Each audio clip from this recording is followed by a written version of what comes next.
Class आज हम लोगों ने कंडीशनल स्टेटमेंट के बारे में पढ़ना है कि कंडीशनल स्टेटमेंट क्या होती है। बेसिकली कंडीशनल स्टेटमेंट जिसको हम इम्प्लाई करके लिखते हैं ना, हम उसी को कंडीशनल स्टेटमेंट कहते हैं। अब ये समझने के लिए कि कंडीशनल स्टेटमेंट होती क्या है, हम एक एग्जांपल के थ्रू समझते हैं। फॉर एग्जांपल मेरे पास ये हम एग्जांपल ले रहे हैं, if I am elected then I will lower taxes. ठीक है, आप लोग देख रहे हो कि ये इफ़ और देन के साथ है, तो बेसिकली जो कंडीशनल स्टेटमेंट होती है ना वो इफ़ और देन के साथ ही होती है। ठीक है, so if I am elected then I will lower taxes.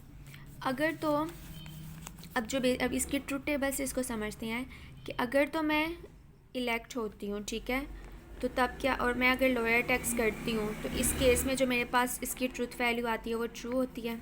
ठीक है, अगर तो मैं इलेक्ट नहीं होती, ठीक है, अगर मैं इलेक्ट नहीं होती तो तब मुझे इससे फ़र्क नहीं पड़ता कि ये जो है कि टैक्सेस लोअर जो है वो कम होते हैं कि नहीं, क्योंकि मैंने तो कहा था कि अगर मैं इलेक्ट होती हूँ तभी मैं जो हूँ वो लोअर टैक्स करूँगी। तो अगर तो मैं इलेक्ट नहीं होती हूँ और अगर जो टैक्सेस हैं वो लोअर हो जाते हैं, ठीक है, तो उस सूरत में भी ये वैल्यू ट्रू है, क्योंकि मैंने कहा था कि अगर मैं इलेक्ट होती हूँ तब मैं क्या करूँगी, लोअर टैक्स करूँगी। तो अगर मैं इलेक्ट ही नहीं हुई तो अगर टैक्सेस लोअर हो भी जाते हैं तो मुझे इससे कोई फ़र्क नहीं पड़ेगा, तो इसकी भी ट्रूथ वैल्यू जो है वो, इस टेबल की जो ट्रूथ वैल्यू वो ट्रू ही आएगी। अगर तो मैं इलेक्ट नहीं होती, ठीक है, और अगर टैक्सेस भी जो हैं वो कम नहीं होते हैं तब भी वैल्यू ट्रू होगी, क्योंकि मैं इलेक्ट ही नहीं हुई हूँ तो मुझे भी इस बात से कोई फ़र्क नहीं पड़ रहा कि जो टैक्सेस हैं वो लो हुए हैं कि नहीं हुए। ठीक है, अब अगर मैं इलेक्ट हो जाती हूँ, ठीक है, और अगर टैक्सेस लोअर नहीं ना होते तो यहाँ पे जो है ना ये जो इसकी ट्रूथ वैल्यू है ना वो फिर क्या आएगी, फॉल्स, क्योंकि बेसिकली मेरा काम क्या था कि अगर तो मैं इलेक्ट होती हूँ तब मैं क्या करूँगी, लोअर टैक्स करूँगी। तो आप लोग देख रहे हो कि ट्रू वैल्यू ये बता रही है कि मैं जो हूँ वो इलेक्ट हो गई हूँ, लेकिन तब मैंने लोअर टैक्सेस नहीं किए हैं। तो यहाँ पे आके जो है ना, अगर जो क्यू है, अगर मैं इसको प्रपोजिशन पी का नाम दे दूँ, इसको क्यू का नाम दे दूँ, ठीक है, सो जब क्यू जो है वो फॉल्स होगा तभी, और जो है पी ट्रू हो और क्यू जो है वो फॉल्स हो, उस सूरत में ये वाली जो आपकी स्टेटमेंट है ना, जो कंडीशनल स्टेटमेंट है, उसकी वैल्यू क्या आती है, फॉल्स आती है। ठीक है, सो जो अगर मैं इसको कहूँ आई am elected I will lower taxes, तो ये मेरे पास एक प्रपोजिशन पी बन गई है, ये मेरे पास प्रपोजिशन एक क्यू बन गई है। तो जो कंडीशनल स्टेटमेंट है हम उसको इस तरह से लिखते हैं, पी इम्प्लाई क्यू करके। तो आप लोग ये देख रहे हो कि इसकी जो ट्रूथ वैल्यू है वो कब फॉल्स होगी, जब पी जो है वो हमारे पास ट्रू होगा, लेकिन जो क्यू है हमारे पास वो क्या हो जाएगा, फॉल्स हो जाएगा। सिर्फ इसी सूरत में जो इसकी ट्रूथ वैल्यू है वो हमें फॉल्स मिलेगी, बाकी हर केसेस में इसकी ट्रूथ वैल्यू हमें ट्रू मिलेगी। तो अब इसकी डेफिनेशन देखते हैं। Let P and Q be prepositions. The conditional statement P imply Q is a preposition if P then Q. तो इसको इस तरह से भी पढ़ते हैं, if P then Q करके। The conditional statement is false when P is true and Q is false. जो बात मैंने भी आपको बताई है कि जो conditional statement है वो false तब होगी जब P ट्रू होगा लेकिन Q हमारे पास false होगा, and true otherwise, बाकी हर केसेस में ये क्या होगी, ट्रू होगी। In the conditional statement P imply Q, P is called the hypothesis. ठीक है, क्योंकि अब अगर यहाँ पे ये एग्जांपल मैंने ली थी ना, इफ़ आई एम इलेक्टेड, तो मैं यहाँ पे कोई चीज़ जो है ये एक बेसिकली हाइपोथेसिस है, मैं इस चीज़ को सपोज कर रही हूँ कि अगर तो मैं इलेक्ट होती हूँ, ठीक है, तो एक तरह की सपोजिशन है ये। तो जो पी आपके पास होता है वो आपके पास होता है हाइपोथेसिस, और जो आपके पास क्यू होता है बेसिकली हाइपोथेसिस, और जो क्यू होता है वो आपके पास क्या होता है, कंक्लूजन होता है। तो मैं कह रही हूँ कि अगर तो मैं इलेक्ट हो जाऊँगी तब मैं लोअर टैक्स करूँगी, तो बेसिकली ये उसका रिज़ल्ट होगा अगर मैं इलेक्ट हो जाती हूँ। तो जो आपके पास क्यू है वो आपके पास क्या होता है, कंक्लूजन होता है। ठीक है, तो यहाँ तक इसकी डेफिनेशन थी। The statement p imply Q is called a conditional statement because P imply Q asserts that Q is true on the condition that P holds. A conditional statement is also called an implication. तो basically जो conditional statement हमारे पास होती है हम उसको implication भी कहते हैं। और the truth value of the conditional statement is show in table 5। तो यहाँ पे इसकी ट्रूथ वैल्यू बताई गई हुई है, और ये भी मैंने आपको ख़ुद भी बताई थी एग्जाम्पल के थ्रू कि किस तरह से हम इसका जो ट्रूथ टेबल है उसको कंस्ट्रक्ट कर सकते हैं।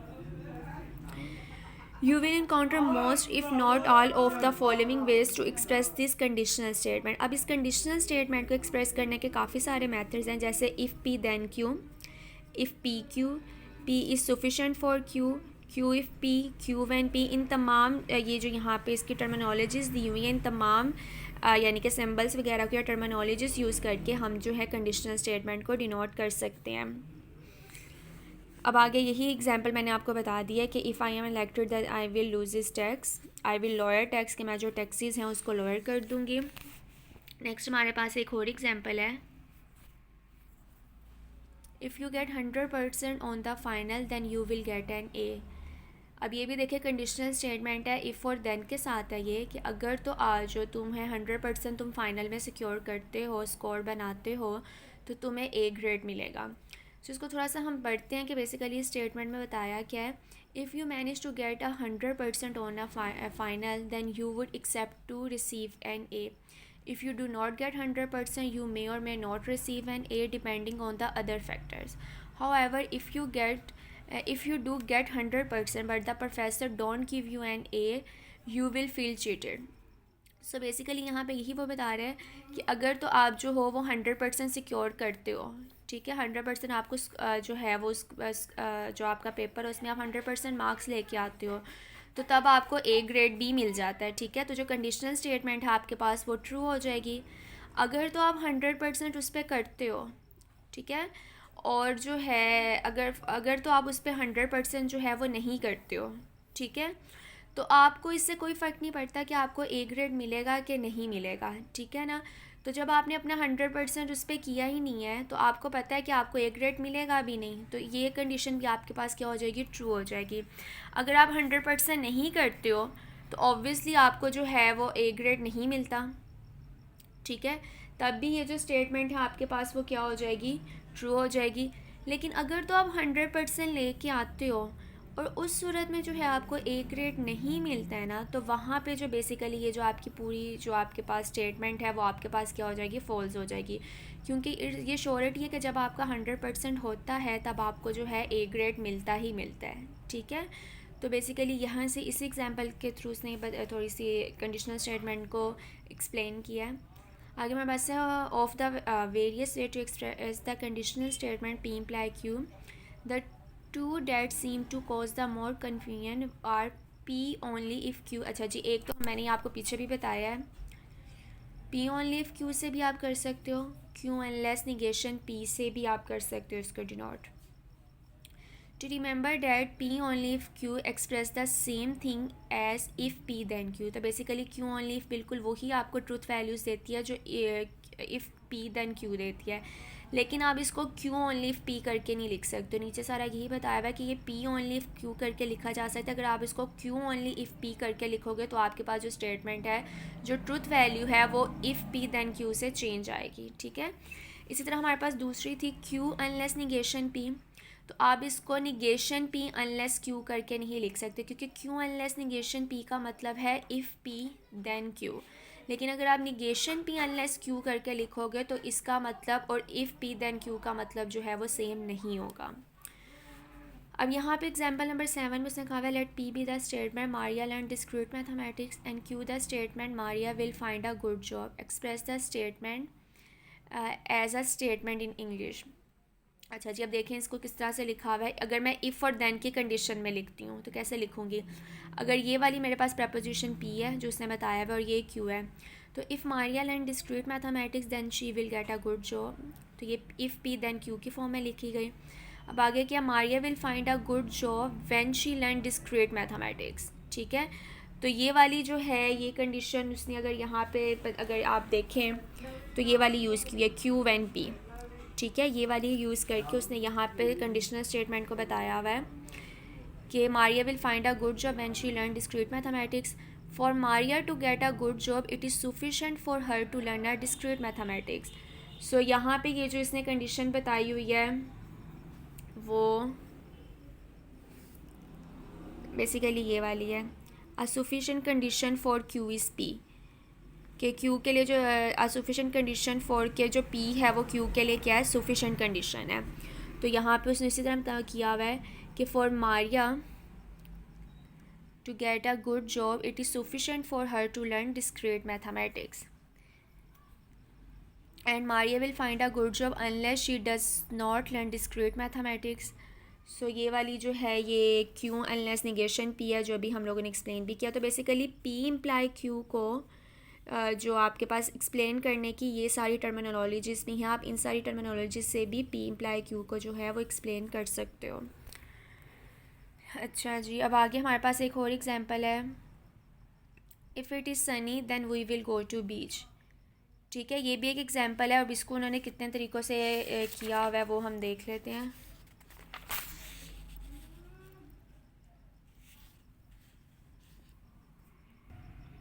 बेसिकली इसकी एक्सप्लेनेशन नहीं दी हुई है, लेकिन आप इसको इस तरह से समझ सकते हो कि अगर तो जो मौसम है, अगर जो वेदर है वो सनी होगा, ठीक है, और आप लोग जो हो वो बीच पे भी जाओगे, then we will go to beach. So basically ये जो है आपके पास स्टेटमेंट वो ट्रू हो जाएगी। अगर तो मौसम सनी नहीं है, ठीक है, अगर तो धूप नहीं है, तो इससे कोई फ़र्क नहीं पड़ता कि आप लोग जाते हो कि नहीं बीच पे जाते हो, क्योंकि आपने कहा था कि अगर जो मौसम है वो आपके पास, अगर तो धूप होगी, अगर तो वेदर सनी होगा, तब आप जो है बीच पे जाओगे। सो अगर तो वेदर सनी नहीं है और आप बीच पे भी नहीं जा रहे हो, तो इससे भी कोई फ़र्क नहीं पड़ेगा, आपके पास जो स्टेटमेंट है वो ट्रू हो जाएगी। लेकिन अगर तो वेदर जो है वो सनी है लेकिन आप बीच पे नहीं जाते हो, तो यहाँ पे जो जो आपके पास स्टेटमेंट है वो फॉल्स हो जाएगी। ठीक है, क्योंकि आपने यहाँ पे क्लेम किया था कि अगर तो सनी वेदर होगा then we will go to beach. तो बेसिकली ये एग्जांपल जो है वो इसी तरह से ही आपने समझनी है।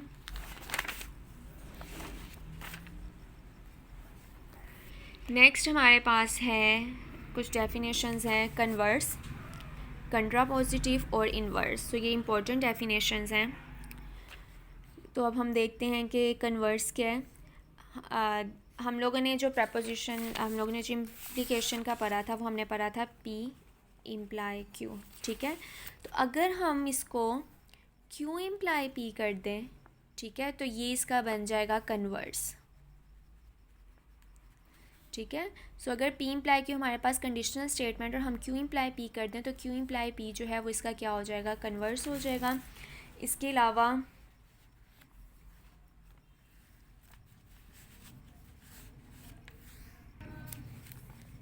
पी इम्प्लाई क्यू अगर हमारे पास कंडीशनल स्टेटमेंट और अगर मैं इस तरह लिखूँ negation P, negation of P imply negation of Q, या आम वर्ड पे जिसको आप कहते हो not P imply not Q, तो ये आपके पास इसका इन्वर्स बन जाएगा इस कंडीशनल स्टेटमेंट का। और अगर आप इसको ऐसे लिखोगे not Q imply not P, तो ये जो है ये इस स्टेटमेंट का कंट्रापोजिटिव बन जाएगा।